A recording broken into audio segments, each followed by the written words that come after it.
Hello everyone, my name is Barry Skillington. I am the Chief Commercial Officer with Atlantic Clinical Trials in Cork and Chicago. Welcome to Straight Talking Science, episode number 12. Today we're going to get into the topic of longevity.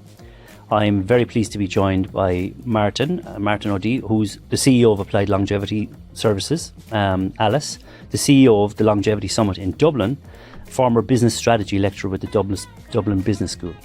Welcome, Martin.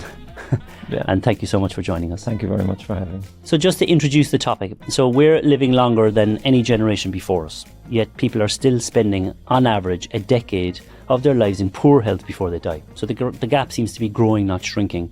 And I suppose one of the questions on the table here that we want to address is, are we addressing the right problem? So moving into the area of longevity, which is very broad and I understand very complex, but let's just kick it off with many people have heard the word longevity, and I think a lot of people use it out of context or misunderstand it.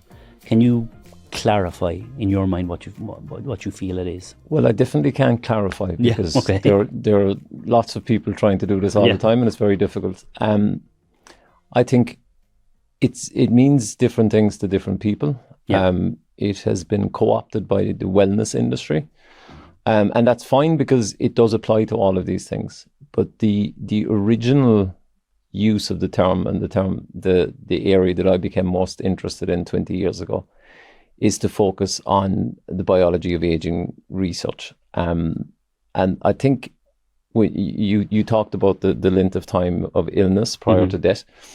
And I think people are fearful sometimes when they hear the word longevity because the obvious assumption with that is that you would live longer in poor health. And actually that's really difficult to achieve. And one could argue that our current healthcare system is more aligned to bring that outcome than what the proposal is from people working in aging research. So what we currently do is we wait for the body to decline in specific organs to a point where we call it a disease. Yeah. And then we try to address that disease.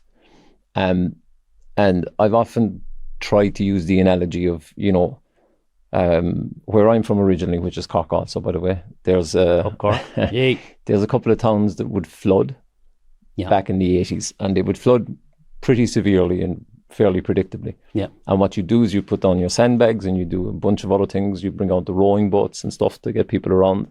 And then eventually someone went a mile upriver and widened the river. And that was the end of the floods. Now, to an extent, what aging research proponents are suggesting is something akin to that, is that you go upstream of the diseases and you try to maintain health. Okay.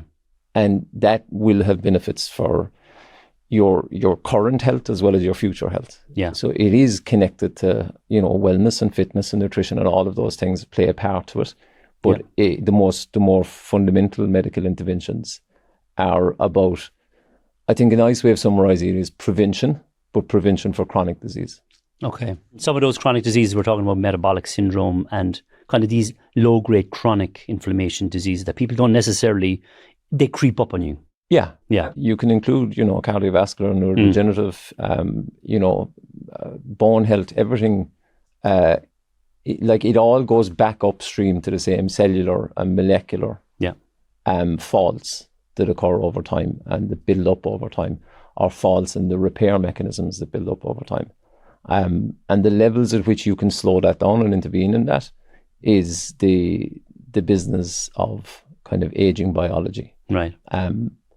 And psychologically, it's very hard to express this. I think people are confused by the idea of like an extra 10 years lived in a nursing home doesn't appeal to anyone.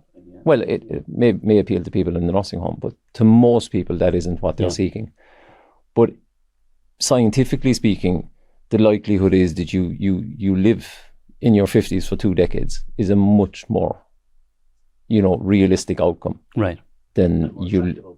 And much more attractive, but it's not just to be attractive. That's practically all, it doesn't make sense. When you're in that nursing home health and end of life health, there are so many things that can go wrong at any moment. Yeah. That it's like spinning plates to try and maintain that person. Mm-hmm. Whereas to delay the decline is a much more feasible proposal. Yeah. Okay. So where we are, the vantage point we're in right now, as the industry is, so people are aware, I'm sure, it's gaining a lot of attention, a lot of traction, a lot of momentum, but like, is it the right momentum? We'll talk about it. So is there a danger that's becoming the next wellness buzzword? Like, absolutely. So we need to clarify, or at least pitch a position of, so that is a definition in and of itself of what longevity is adding to the lifespan, but it's also increasing the health span. Yeah, so staying healthy far longer, staying out of the nursing home. How we get there, we'll talk about, but like, let's just for a second talk about the longevity as an industry segment, and it is a growing segment, and all predictions are it will become mainstream medicine within 5 to 10 years. It'll be a part of medicine, and people will take it as seriously as they take other medicine.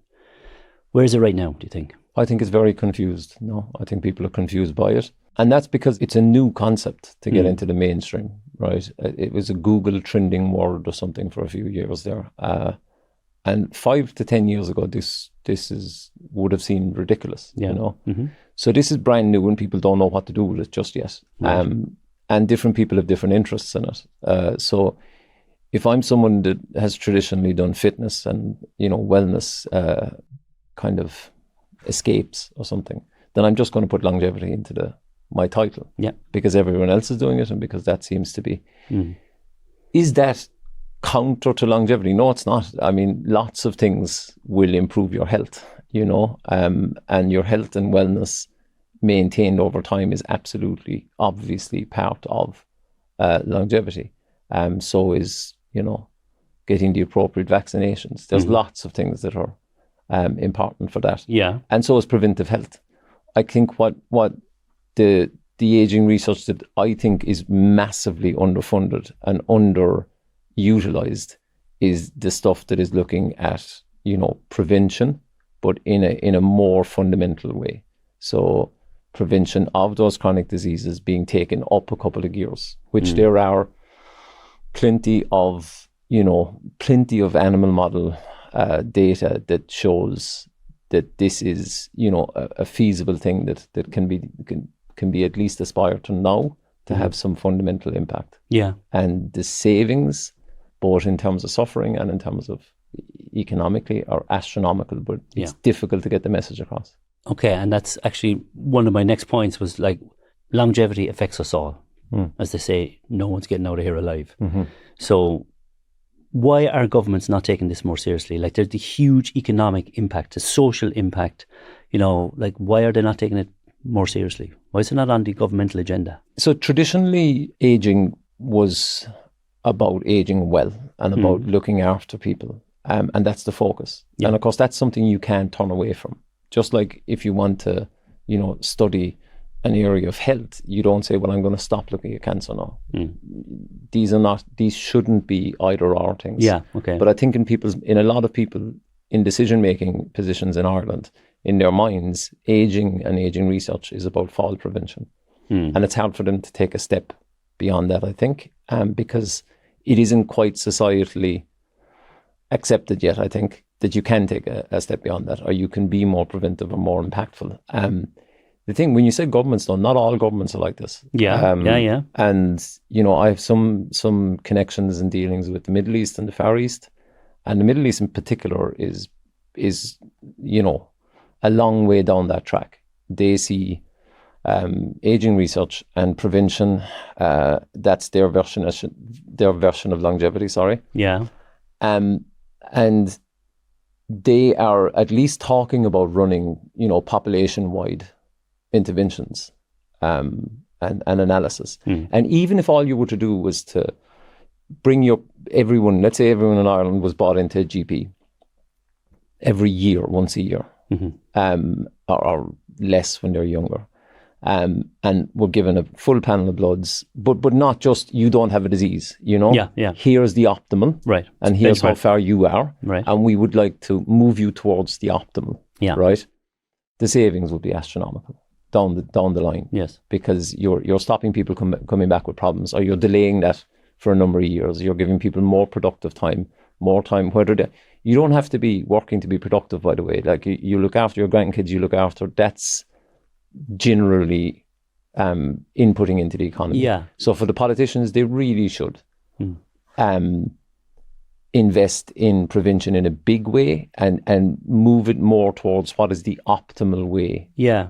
As opposed to you don't have a disease. Yeah, and it isn't the remit of governments to do this, but to incentivize people to do it or to educate people around it. I mean, education campaigns, better research. They sponsor research all the time in other areas. But I think there is a role for government, though, because within a couple of decades, you and I are similar age, we'll say, ish. And I know from the vast majority of my life, I think even still, you would not go to your local GP if you weren't sick. Yeah. In fact, you'd feel guilty about it because there's someone in a queue who is sick. And that makes sense at an individual level, but at a societal level, that makes no sense. If we could get all of you to come in for prevention, then we would stop a lot of you getting sick. Yeah. And the cost of people being ill is really, really high. Yeah, yeah. Like in aging research, they talk about compression and morbidity. Again, I'm not sure that that's what most people believe will happen, but they believe that that's like a baseline achievement, so that you will be sick for less time, but the lifespan will remain the same. That if you just achieve that, if you took 1 year off of people's period of illness, there's a very famous paper by Andrew Scott that suggests that that's in the US $3.6 trillion saved in a year. Yeah, which is just mind-bending. Yeah, but it goes to show how much we actually spend on people in the last 1 year, 10 years, 5 years of life. So, as you can imagine, there's a lot of vested interest, I'm sure, in this area. Just those that want to see us sick and those that want to see us healthy. So, I mean, like in all walks of life, everyone has, as you said earlier, they have their own slant for their own reasons, commercial or otherwise. And like we've seen places like, even programs on things like the blue zones, people are becoming more aware of lifestyle changes can have a huge impact on life without drugs even. Like none of those programs talk about drugs. I know there was pushback on some of the evidence in the Okinawa, I think was around the birth certs. And you have people like Bryan Johnson, an individual doing this kind of trying to biohack to never die. And like him or hate him, he's doing what he's doing and he's putting the research out there and he's paying for it himself. I don't see any harm in it. And he's making all of that, sacrifice, and he's making it publicly available. So I don't see any harm in that. But he's showing the world what can be done, using various methodologies, whether it's supplementation, exercise, very tight regimes, lots of sleep, good sleep. So what, in terms of, there is confusion, it seems to me, and we work in research.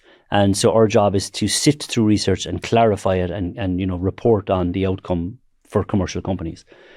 And when I looked into this topic, it seems to me there's an awful lot of confusion around not only definitions, but what should I do? Should I go drug route? Where is the industry? And what I kind of teased out was early longevity companies were all around supplementation. So you had resveratrol and, you had NAD and you had those kind of things. And now it seems to be shifting towards almost pharma-esque into the kind of clinical pharma standards. Yeah. But the research is not following. Some research is. We are doing more research in the longevity space for companies. But it seems that there needs to be funding for a lot more research, whether it's Irish or international or American, or it's just on a global scale, because people only follow the science, and once you prove to them that it works. So in terms of, and I know that was a very long-winded introduction into my next question. So in terms of the hype and all the confusion, so when do you think it became a marketing term? When did people start longevity washing everything? Yeah, this is only very recent. 3 years. Like you've been in this industry, in this particular industry for a long time, right? So you've seen it from the inception. Nearly 20 years. And at its beginning, it was really niche and fringe. What drew you into it so far just back? Curiosity and good luck. Fortune that I heard someone talk about disease. Yeah. And, that we draw such a distinct line between damage and disease. And that distinction isn't actually correct. Yeah. And it would be much easier or much more fruitful to address the damage prior to it becoming a disease. than actually waiting for the diagnosis of disease and then trying to reverse something that's already in real trouble. So it just made sense to me. And then it's gone through a series of sort of big events. Like 2013 was a really interesting year. There was a paper called The Hallmarks of Aging published. Oh yeah. Maria Blasco and others. And then the same year, Google launched Calico, California Life Company, and funded it, I think, originally with like 2 billion or $1.5 billion or something like that, which in that, and their stated goal was to, address aging and understand it and intervene against it. And that was enormous, but it would have come across as a kind of a joke headline. Can Google solve debt was the headline on Time at one stage, right? But the thing is, that's part of this drip effect. So it's in the background of people's minds that they saw, there was something about Google or something like that. And then I've watched it evolve through people's brains almost, and it's been, longevity, I know something about it, but there isn't anything there, like it's just talk. But you can see the process coming to where it's almost, I do a bit of running, for example, and a lot of the community around there are just beginning to dip their toe of interest into it. Right. Because they're, I think they're the best market out there, because they want their 50, 60, 70, they're still competing in different age groups. And they would love to be able to roll back, some of the niggles. Be able to do the 65 run, the 60-year-old time. Absolutely. Would be enough for them to listen very attentively. So you see it creeping in. And I think, funny, you mentioned Bryan Johnson, like he was a lightning rod for this. And a lot of negativity and there's a whole sea of criticism you could do about the way he's doing what he's doing. And you could even question the why of it now as well in financial terms. But if his goal, or if his kind of outcome was to bring attention to the field broadly, very broadly. And we can then train the spotlight onto things that it should be trained on. And also I would give huge credit to the fact that I think he's been instrumental in getting the idea of testing into people's brains. Because, we don't all, but a lot of people take vitamins, or they do whatever the trend is. They'll take magnesium, or they'll take, that's fine, but do you need it? Have you at any stage, tested how much you have asked yourself? The questions? So his idea of test, implement, test is that's something that I think the world will adopt. I think the Garmin watches and stuff, tracking your own health, was an absolute revolution for me. The fact that, again, going back to most of our time in the GP, you go in, you only go in when you're sick. And when you walk in, it's an absolute mystery. It's a complete black box. Someone says, how are you? I have no idea. But I'll find out. He'll tell me, hopefully, or she'll tell me, Yeah, it's a good point. And I think the idea of getting any feedback, even if it's your heart rate or something on your watch, was a fundamental psychological change. Initially it was, I can see me, I can see my heart rate. But then over time it becomes, I wonder, can I improve it? And I think that is a kind of a residue from Bryan Johnson and so on. I think David Sinclair had a book in 2019, Lifespan, I think. That was a New York Times bestseller. And again, at that time, that was huge. Do you know? So it is literally the last, I would say that was a very big thing. Bryan Johnson talking about whatever he was talking about 2 years, 3 years later was a very big thing. And then in the last 3 years, it's just exploded. It's become like you say, a trend word. It's being slapped onto everything. And that's fine. I think that's good. Once people retain the focus, or retain their attention on the absence of focus on actual aging research. Because we spend whatever, I don't have the statistics exactly to head for how much is spent. And in the US, for example, they spend X amount, right, on disease, on health, and 0.something% goes on aging research. And yet it's the most substantial contributing factor to all of those diseases. Absolutely. So it is just not sensible. It makes no sense what we do with this. And it really needs to be overhauled. There are people who've been saying this for years, and it's beginning to hit home at last. And so it seems to be very coupled with the wellness industry. And is that a good thing or a bad thing, that it's kind of, wellness and fitness? And so you're saying about the trackers, which is a good thing. And we know more about ourselves now than ever before. But there seems to be now this trend where people are pulling away from trackers because all the information, they're relying on the trackers to tell them whether they slept well or not. Yeah. And so if the tracker... It can become obsessive. It can. Yeah. And so I feel the technology has hit a wall and it needs to give us more, or at least translate more. And there's a failing. Yeah. So the company, Alice, Applied Longevity Intelligence Services, that we've created, is an attempt to bring that to the marketplace. So when I looked at longevity a few years ago, I saw a lot of doctors online talking with great authority. Mm-hmm. The kind of person that sounds like they know everything about everything. Mm-hmm. And they were talking about longevity as if they had created and defined the industry. Mm. And I was just thinking, they know what they're talking about, roughly speaking, but they're not talking about aging research. Yeah. And they're ignoring the incredible contributions of scientists in the 90s and 90s to this field, And so because I had the good fortune of discovering this field when it was really small, and I got to be friendly with a lot of the key scientists, I got some of them to come together and say, look, can we create something that we put out into the world, as opposed to the world coming in looking at this little niche? Yeah. Let's create a product that can be used by healthcare providers, etc. And the idea then is that yes, you would come in for a full kind of assessment. Ideally every 3 months, but it depends. Mm-hmm. Depends on the clinic. We're just providing a software platform to the clinics. Yes. What they do with the patients is up to them, obviously. Okay, fair enough. We think it's good to do it every 3 months. Yeah. But it's based on basically clinical, a blood panel and a few other measurements, functional health measurements. And we have an algorithm that will sift through that, trained on data from people in the past who have died since, what they died from, drawing similarities, etc. Okay. All very complicated mathematics. And it kind of gives it 100% you version outcome. And then we give information about interventions, a whole range of different, from lifestyle to medical interventions to the most extreme intervention in the world. It's information we're giving. Yes. It's completely up to the informed individual to do whatever they want with that, and their clinician between them. And that has been lacking, that kind of translation service. So we have personalized nutrition, and now we're looking at personalized longevity. Almost. Yeah, exactly. So what can I do with my data? What does it mean to me? Yeah, because it is very personal. Yeah, of course. There's no average human. Yeah. It's very, very different for each person. And so you have to do it hyper individualized.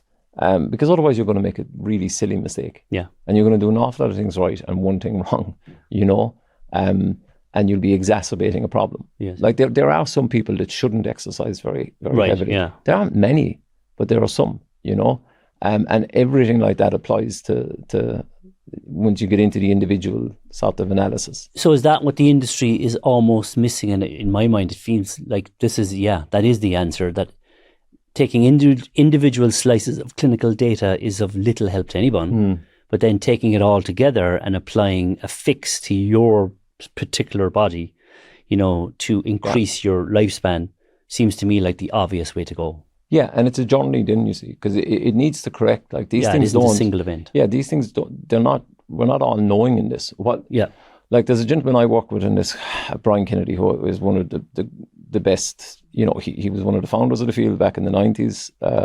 To be honest with you, working Sirtuins in MIT. Mm-hmm. I interviewed him, funnily enough, and he gave this wonderful, wonderful answer about where he was talking about the field 25 years ago. If someone had asked him, would we have interventions against aging and would we understand it? Mm-hmm. He would have said no to the interventions and yes to the understanding. And what he said is actually, it's the complete opposite now. We have interventions, but we still don't understand what's happening. And how he described it was, he said it was like, it's a system that has, central nodes and lots of other, would say, less significant nodes. Mm-hmm. Because it's an immensely complicated system, it tends towards disequilibrium. Right. And it's easier to try to maintain it at equilibrium by boosting certain nodes than it is to bring it out of disequilibrium back into equilibrium, which is trying to treat a disease. Yeah. And And he said, what we found is actually there's a load of things that target those nodes. An awful lot of them are metabolic pathways, but they have really strong benefits that he wouldn't have thought 25 years ago, that you would have this many interventions. So he works with us in this project, and he's basically saying, look, humans should be trying a lot of the research, and a lot of these are repurposed drugs, with strong safety profiles. Right. But we have found so much evidence supporting them in animal models that really humans should be trying them now, and we should be tracking it, and we should be finding out if it has an impact or not. And as he says, then if it doesn't course correct, or if it doesn't suit that individual, that's why you want to keep tracking, and it becomes a journey that you go on. You're 40, 50, 60 years of age, whatever.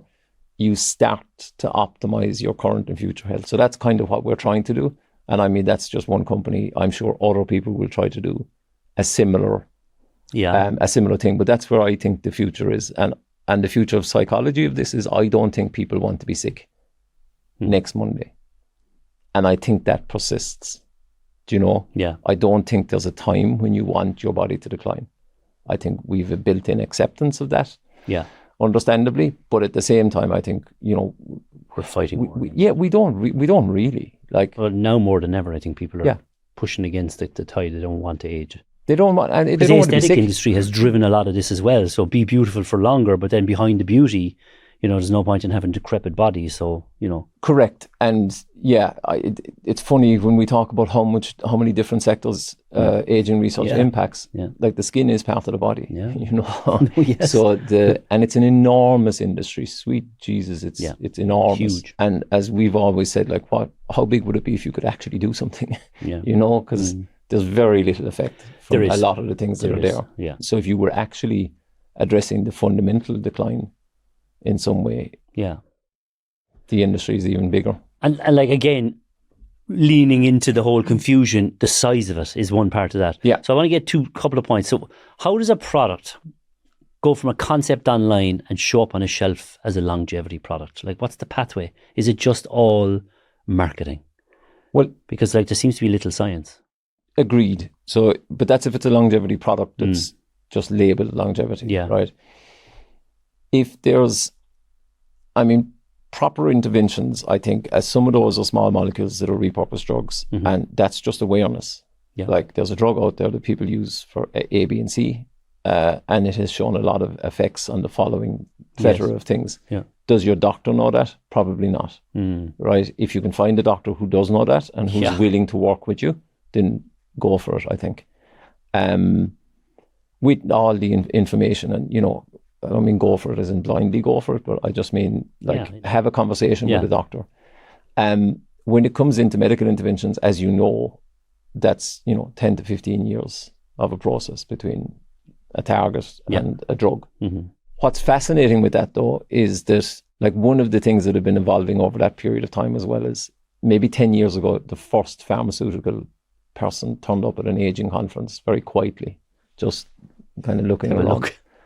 And now Eli Lilly has signed a number of deals with some big players in the field. A couple of companies have had IPOs. BioAge, which is a really interesting company and looks at muscle atrophy, has had an IPO recently, I believe. Yeah. Or else they had a huge raise. I can't remember, sorry. But they've been a big success story. And that's fundamental, like as an application, sorry, I'm detouring here, but as an application, it's very interesting because it's basic aging research, but its application is, if you're someone recovering in a hospital for a couple of weeks, this reduces the amount of muscle atrophy that they have. Right. Which is a wonderful thing to be able to do, right? But there's some really interesting stuff coming. Like we're in tests as well, and we do a lot of longevity research. But like when you say repurposed, so the GLP-1s have a whole plethora of other, addendum areas where they can work. Yeah. And diabetic drugs, some of those, Metformin. And Rapamycin has been in trial for a good while, and it's coming and going in the media, and it's the wonder drug that never. Yeah. So I don't pretend to be a scientist in this field. I just pretend to know a lot of them, and their opinions in this stuff. And a lot of them would still have Rapamycin as nearly gold standard for a drug intervention. It frightens people because it was originally, an organ transplant, immune suppressant drug. Yeah. And so, but that's a dose thing, So are you? So is Metformin like? Yeah, exactly. I think recently Rapamycin got a slap on the wrists because they did a trial that was around its impact with exercise and whether it was beneficial when you were exercising to take it as well or not. But that just comes out in the media then as Rapamycin fails trial. Yeah. The people who knew about this already had that factored in. Some of the leading scientists who take it will stop taking it or will take it one day and exercise the next day or something like that. Right. Yeah. So it has that sort of it's very difficult to be across this, and I appreciate that it's hard for people to know what's real and what isn't. Incredibly difficult. On the medical trials, I just wanted to say one last thing that we mentioned Metformin. So a good number of years ago now, there was a TAME trial that Nair Barzilai led. The trial hasn't actually happened, but he got the authority to have the trial. He just can't get the funding. He can't get the funding because Metformin costs like 30 cents. So nobody's going to pay X number of million for a drug that isn't going to make them any money back. Yeah. And to be honest, I think more scientists think Metformin doesn't have that much of an impact really, right? But the point of having the trial though was it was the first time the FDA recognized, they didn't quite say aging as a disease. They can say that, right? But they recognize multiple endpoint analysis for a drug. And to be honest, when that happens, that changes everything. Yeah. Because then now you have to have a disease target and you have to say exactly what it's, as you know, what is the outcome going to be for that disease. Yeah. And in fact, if you're too effective, you might fail a trial. It has to be very precise and disease oriented. But this was, we accept that if you can show an impact on this, and this, then we'll approve this drug. Right. So they give approval in principle, but nobody has been able to raise the money to do the trial. Okay, so for comorbidities, so multiple morbidities they were saying. Yes, and what happens if that happens, or something similar to it, which I think there's another trial or two that are looking for the same thing, is the pharmaceutical industry becomes fully invested in this. And that's kind of what it needs. That's where the money starts to flow, and that's where research starts to come. Then longevity has its GLP-1 moment, and if GLP-1 is not its GLP-1 moment. Yeah, okay. And it's early days on those, yes. Yeah, 100%. And it seems early days on all of it, and it's like poised to explode, but just not yet, Yeah. And it's a money-driven course. It's always budget-driven. Tell me, in the last few years, like notwithstanding you've been in the industry for a long time, but like as it's gained traction in the last couple of years, what are you seeing now that, excites you and maybe excites the scientists that you talk to around this area? What's coming? Is there anything fantastic? So we're talking to people here that the ordinary person on the street, we're not talking to medics or scientists, we're talking to people who are going to listen to this and go, what can I change in my life right now? Well, for the people taking that preventive management of your own health into account, like lifestyle it's debated how much of an impact it can have, but some people would argue, this is a very average stroke poor lifestyle versus a very good lifestyle. Yeah. People would say maybe up to 10 years. That's enormous.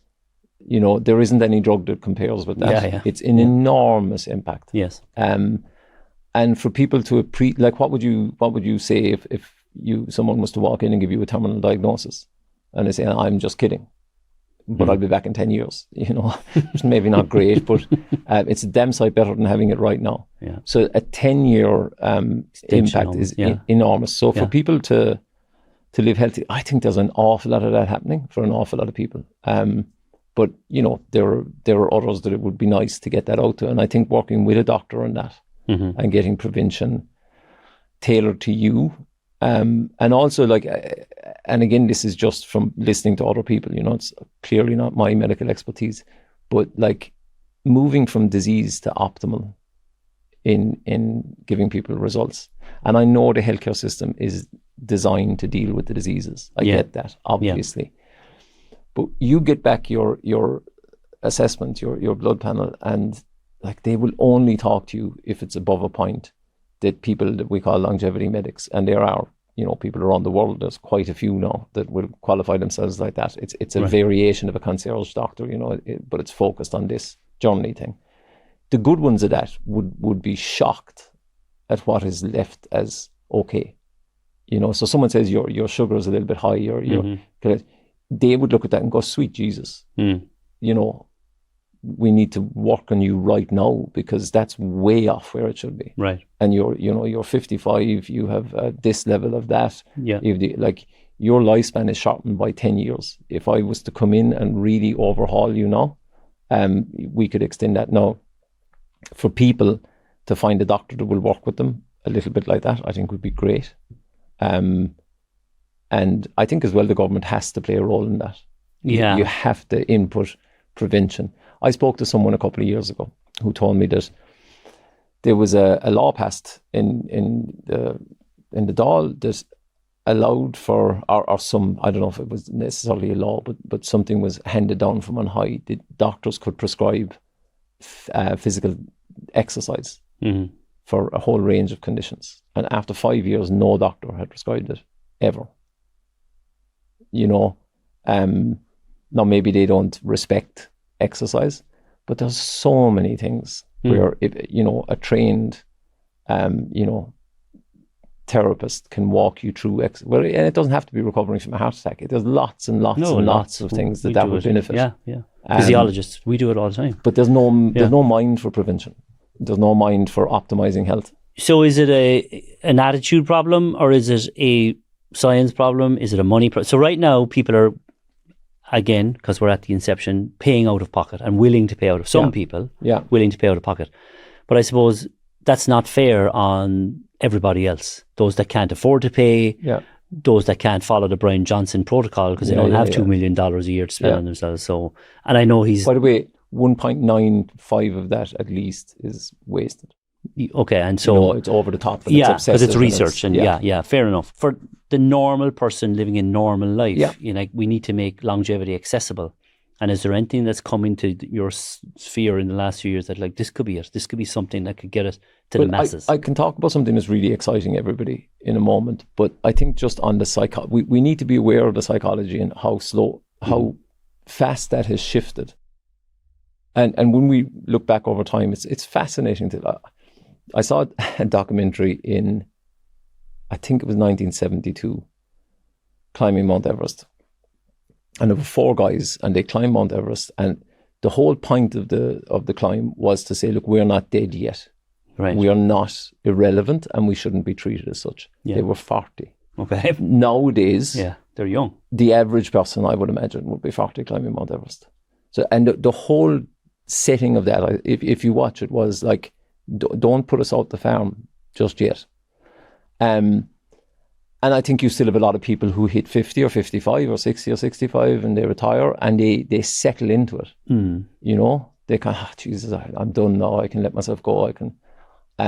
So there's a psychology to, and then I'll go to the nursing home and I'll go into God's rating room and this kind of thing. Mindset. And there is an acceptance that drives behaviors that needs to be challenged. Yeah. And I think fundamentally people want to be healthy. So this is just a psychology thing. And honestly, I think the only way to do it is to continue talking about it. Yeah. And the more you talk about it, the more it's in the front of their brain, the more they can act upon it. I think the government does have a role. In terms then of, the science, you don't want to get caught in a trap of overhyping or being overexcited. But some of the research is fascinating in terms of the intervening in the decline process of aging. Let's put it that way. Yeah. And there are things like, so there's cellular reprogramming, which is many, many, many years away from broad body application. But there's a company that one of our advisors in the summit, a great guy called Michael Ringel, is the COO for this organization. And they're taking cellular reprogramming, which I'm sure you kind of know about, the Yamanaka factors and the guy that won the Nobel Prize for this. And it's basically looking at, in your body, you have different repair mechanisms, which are really interesting. A lot of people would argue that what you need to do to repair the body is to repair the repair mechanisms, that it's actually the body's already designed to keep itself healthy. And then the things that are doing that get a bit old themselves and you boost them and that boosts the whole thing. So that's one nice, there's a lot of shortcuts that evolution has given us actually to help this process. But another one is that old people have young babies. That's a phenomenal fact, you know? And it's like a cheat code for the long-term perspective on this research. And from studying that embryogenesis, the Yamanaka factors were discovered, which is almost magical. The idea that there's, you know, a chemical compound of 4 parts, and it will take a cell that has accumulated all this damage and entropic kind of processes and everything else, and you apply the 4, and it reverses to a stem cell. Now, you do not want to reverse the whole body to stem cells because you get teratomas and it's awful, right? And they've done this with mice. And then they find that if you just use 3 of them, it takes it back so far, but not back to pluripotency. Which again seems like someone is almost trying to help us out here. You know, it's a hugely exciting discovery. So what they call, you know, cellular reprogramming, has been talked about for a while now. But that company, has actually moved into clinical trials for age-related macular degeneration. Okay. So they are injecting the compounds into the eye, and that trial is occurring currently.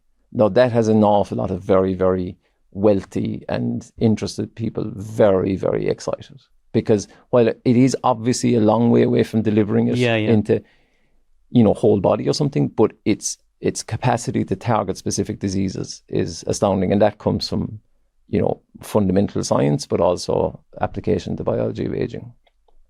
So it's just very exciting. It is on the extreme, though. I get that's nothing to do with the person trying to exercise. But the same as drug research. There's some drug research that's 20 years away.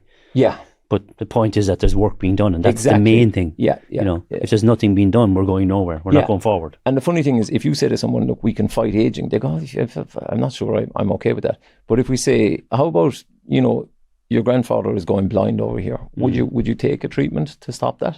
Say, yeah, sure. And his cardiovascular disease, sure. And you could run through each thing individually, and they'd say, yeah, I'll take that. But if you give it all, they'd say, I'm not comfortable psychologically with that. So the hallmarks again of aging altogether, class is just being old, but individually everybody wants to improve. Correct. So let's talk about the Longevity Summit. So you chose to have a Longevity Summit in Dublin and put a lot of clinicians and scientists in a room to talk about longevity, aging, slowing the age, not reversing it, not stopping it, well, not yet, but slowing it. The concept has evolved over years. It's gaining traction now. What's on the agenda for 2026? 2026 will be, I think, similar to previous iterations. Funny thing is, 2027 may have a name change because of exactly the conversation we've been having. Right. I think longevity has been co-opted. I think 2019 is when I actually was beginning to organize this, and it was a different world then. You know, we had our first version actually in 22 because we say COVID restrictions for 20 and 21. But I think we get some really interesting contributions to this. Like one off, like there's a gentleman from LVMH, you know, the Louis Vuitton, Moet, Hermes. And then there's a gentleman from a skincare company called More Pacific in South Korea. So these are very interesting, you know, external bodies that are coming to the event. And then we have the cast and crew of the famous kind of scientists from down through the years. So we have one panel in this event that I'm honestly really looking forward to. There's an MIT lab, Lenny Guarente, and he's one of the originals from this aging space, and they did work in sirtuins in the 90s in MIT in yeast that really was foundational to the whole field. And he 3 students actually at the time, David Sinclair, Bryan Kennedy and Matt Cabeline, and they've become, I don't know, maybe 3 of the top 5 to 10 figures in the field over the next 20, 30 years. And we're getting all 3, so not the 3 of them, but Bryan, Matt and Lenny Guarente are coming together on a panel, and we're going to make it, you know, we should do really, you know, that trend, what were you doing in the 90s? We should do something like that because we're going to have photos of them from the lab in the 90s, and then they can give a really, really, really good view from 3 absolute experts as to what has happened over the last 30 years and maybe where they think it's going to go. So that's the reason we don't commercialize the event and we don't have, cold plunges and stuff at the event is because we want to have those scientists talk about what they're doing. Yeah. And that's commercially very challenging, by the way. But then there are other events that, occurring in and around this space where it is cold plunges. Yeah. More of a wellness thing. Yeah. And I mean, that's the easier sponsorship pitch. So we've done a partnership model this year. We've gone around to the world and we've said, look, we want to have an event that is focused on what are the key things, the key levers we should be pulling for aging research impact and for the long-term largest health impact. Yeah. And we want the scientists and the experts to come and freely talk about that and not feel like they have to pitch a company all the time and not feel like we want to have that conversation. And so we asked organizations to partner with us. And this year we've had some success. Hopefully next year we have more success. But like the organizations that have supported us are some of the biggest, we'll say, impactful non-profit organizations in the world. Right. And a couple of for-profits. Yeah. Because they agree that that's an important thing to have. Is that conversation as a like place where you a can non-biased place where you can just non-commercially talk about 100% science. Yeah. Because we flirted with commerce last year a little bit. Yeah. And even last year we might have had a couple of talks that people didn't approve of. And it was a lesson to us that,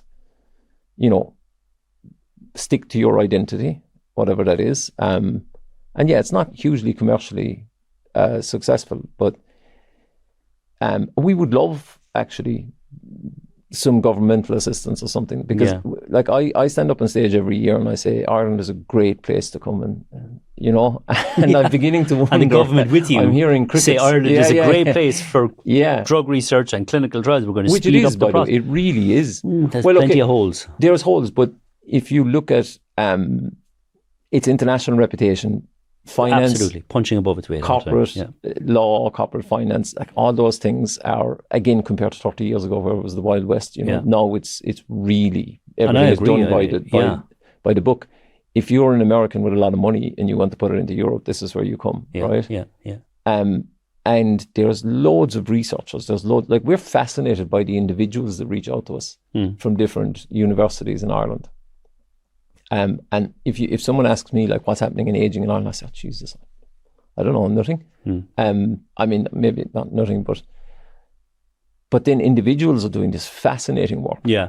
And you feel like you just want to release the valve a little bit and say, look, come, this is a proper aging conference. And it's what the industry needs, a collective. It is. And we, like, whatever about everything else to do with this conference, one thing that I think is beyond any dispute is we have literally the world's leaders in their fields. Yeah. And we're very lucky to get them. I don't know why they keep coming back, but I'm delighted they do. Yeah. And they are literally the people that wrote the damn bill kind of thing, They are the origins of what we're all studying now. They're the, preeminent authorities in this stuff.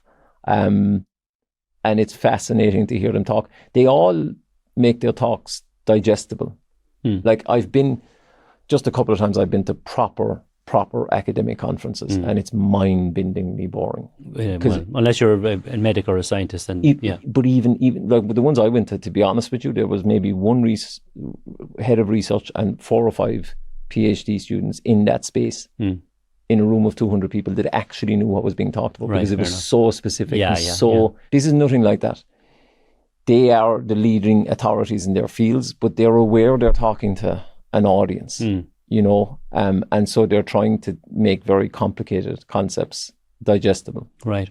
And so the message that comes out at your summit, the message that comes out in mainstream media, it needs to be propagated by the media. Instead of attacked by the media, it should be, pushed all over mainstream media about how Ireland is positioning itself as a leader. We are a leader in medical device innovation. We are a leader in pharmaceutical. And so we are world leaders punching above our weights in many things, but longevity plays into all of those fields. So we talked earlier about trackers and these watches we're all wearing and Oura rings and all of these things. They're medical devices. Yeah. And all they're doing is feeding information to the individual about what's happening on the inside. And you have patches, you can change things through dual delivery, and you can have hormone patches, and you can have sensing patches, and all of these things are all pointed at the patient / the individual. So it doesn't always have to be a patient. It can be a healthy person who's trying to stay away from being a patient as long as possible, which is what the nutraceutical industry is built on. Yeah. It's built on prevention for as long as possible before you become diseased. Right? That is the fundamental premise of the nutraceutical industry. Yeah. Like, we've covered a lot of ground. There's a lot of things so research is at its inception. Even though it's been around for 20 years, it's like overnight success. Suddenly longevity is everywhere. Well, it's funny. You know, one of the funniest outcomes of being on that little historical journey is that the people who were like real niche kind of academic pursuit, because it's difficult to say in 1990 or 2000 and something, I want to study aging. And I met people who told me they studied Parkinson's because that was the only way they would get a grant. Okay, fair enough. But they were actually interested in aging. Yeah. And now they've become rock stars. Right. It's actually really funny to watch because they're completely kind of out of their comfort zone. Yeah. They're getting there now because there's a lot of money associated with it. You know, they're mucking through, but it is kind of funny to see all of a sudden the world's attention is just turned on them. It must be like the AI researchers. Or sleep. Suddenly sleep is sleep researchers were like nobody, and now they're rock stars. You know, why would you research sleep? Yeah. So for those that are non-medical and non-scientific, maybe some parting messages, like words of wisdom. What should we do? What could somebody do? You know, starting tomorrow, what could you do to start on the road of improving your health span? Information, a doctor or someone that's willing to work with you, and then intervene. But information is key. And again, I don't know if this gets out in time, but come along to the summit as well. But we have like day entry tickets that are largely aimed at Irish folk because I guess we appreciate the majority of people who come to our event travel. Yeah. And so they come and they get this full experience with drinks and food and all that stuff. Yeah. But to be honest, if you live down the road, you know, you can pop out the centre for a roll or something, you know. So we have a day entry option for people. Okay. And come along and see if it interests you. We're going to be there. We'll be there. It's an exciting, I mean, I'm biased, but I think it's arguably the most exciting field there is. And I think this century will be enormous for this. And for businesses as well, like this is where they make hay, I think. Yeah. So, like, what needs to change to make this credible? I mean, it's credible, right? But in the minds of everybody, to stop the media from longevity bashing and calling it the fringe, it's not really medicine. It is medicine. So, what needs to change? There's a contradiction in my mind because I think ultimately this leads to convergence. I think wellness, traditional healthcare, aging research all blend into this concept of staying well. Yeah. Right. Okay. And someone at some point is going to achieve that, and terminology does actually matter.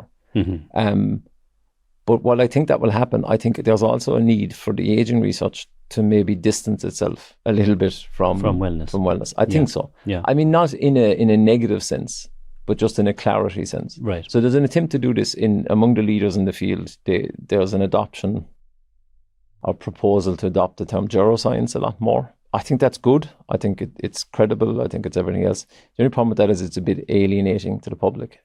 I think perhaps. Yeah, it's a term they don't recognize as freely. Yeah, I think that's a challenge. I think it's a good point though. You know, differentiation between wellness, longevity, and then mainstream medical. While there's convergence, they are different. They're different, yeah. And the research is different. I think ultimately it will converge, but I don't think we're ready for that yet. I don't think we don't have an integrated healthcare system that looks at you from cradle to grave. Yeah. And it should. Yeah. Like there's an awful lot of things in the healthcare that are just, again, remember 40 years of age, 50 years ago was about time to hang it up. And so things have changed an awful lot, awful quickly, and big institutions are hard to change at that speed. But like the fact that we all don't have some identification on us, that means that if we're ever in an accident, all our medical records are instantly available to whoever arrives on the scene. That's like so basic, technologically speaking, to IT companies. That would, like a weekend, they'd scratch that out, you know. Yeah. But we still give handwritten notes to get into a hospital. And we don't have a central patient record yet here. It is. That kind of stuff is kind of just hard silly. to the rest defend. of the world are so far ahead. I don't know why we're not. Yeah. Platforms like Alice are aiming to solve some of that problem. I mean, by integrating what's out there, translating it for you, and then turning it into actionable items. Yeah, it's very personalised as opposed to, I wouldn't say it's a health system. No. Not yet anyway, certainly. Yeah. Maybe long term. And I know there is, like I say, in the Middle East, they're actually contemplating that. I think one option is the Middle East country goes down that route and saves X billion in its healthcare costs within 5 years. And then there's mass then the world starts listening. But it's very hard to predict how it will evolve. I think at least the giggling is gone. You know, these things go through phases. Yeah. And definitely 10 or 15 years ago, longevity would get you a giggle. That's gone entirely now. But the terminology is still problematic. Yeah. And there's a psychology that's very difficult to deal with here, because people are both trying to resist something, but also consciously accepting ultimately, so it's a difficult balance. So I think in some ways longevity doesn't help. This should be just embedded into health. Yeah. Because ultimately that's what it is, and that's why the word Healthspan is used by a lot of people. And I think that's a very useful description as well. Yeah. It's maybe flirting around the edges of reality, because it would be really difficult to have just Healthspan impacts and not also lifespan, but it's much more palatable. Yeah. And it is probably the priority. Okay, very good. Thank you so much for coming in to talk to us. Like and share this episode as much as you can. The more we push it around, the more people understand, and the more traction it gets, and the more episodes we can do. People like Martin and all the people we've spoken to around translating science and research for all of you out there. This certainly is a space to be watched, and it will affect every single one of us without a shadow of a doubt.